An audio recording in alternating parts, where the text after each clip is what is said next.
تھوڑے دنوں کی بات ہے، ایک جگہ پہ میں حاضر تھا تو ایک صاحب وہاں اپنے ہی دوستوں کے کسی جھوٹ کا ذکر کر رہے تھے، اور وہ کہتے ہی جا رہے تھے بڑا غلط ہے، بڑے جھوٹ بولتا ہے، بڑے جھوٹ بولتا ہے، بڑے جھوٹ بولتا ہے۔ تو ایک آدھ دفعہ میں نے ان سے کہا کہ چلیں چھوڑیں، کوئی اور موضوع بھی ڈسکس کریں۔ انہوں نے کہا جی وہ بے وفا بھی بڑا ہے، مطلب پرست بھی بڑا ہے۔ پھر میں نے کہا چلیں کوئی اور موضوع بھی چھیڑیں۔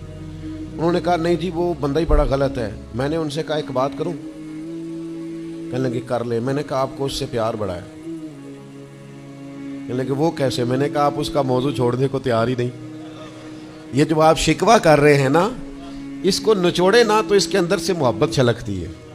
آپ اس کا موضوع چھوڑنے کو تیار، یہ جو ہر بات پہ کبھی آپ کہتے ہیں جھوٹا بڑا ہے، کبھی کہتے ہیں بدعہد بڑا ہے، کبھی آپ کہتے ہیں وہ مطلب پرست بڑا ہے، تو 3-4 دفعہ آپ سے کہا موضوع بدل دیں تو نہیں نہ بدل رہے۔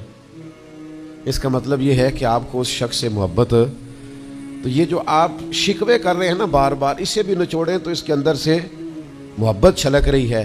وہ جو باپ بار بار کہتا ہے نا فلانا منڈا میرا بڑا نافرمان ہے، تو اصل میں والد کو پیار ہوتا ہے۔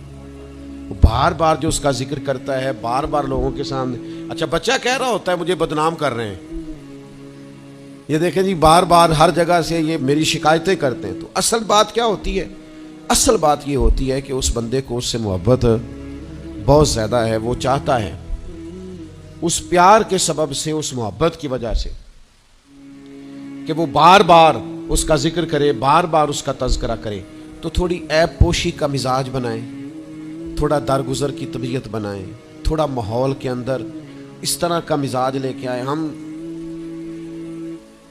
دوستوں سے میں اکثر ایک بات کرتا ہوں، ہم نہ صرف خامیاں یاد رکھتے ہیں، خوبیوں کا ذکر نہیں کرتے۔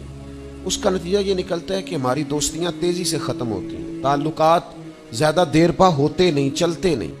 ہمیں کرنا یہ ہے کہ ہمیں اللہ کی رضا کے لیے دوستی کرنی، اللہ کی رضا کے لیے لوگوں سے پیار کرنا، اللہ کی رضا کے لیے اللہ کے بندوں کی باتیں سننی، اللہ کی مخلوق سمجھ کے لوگوں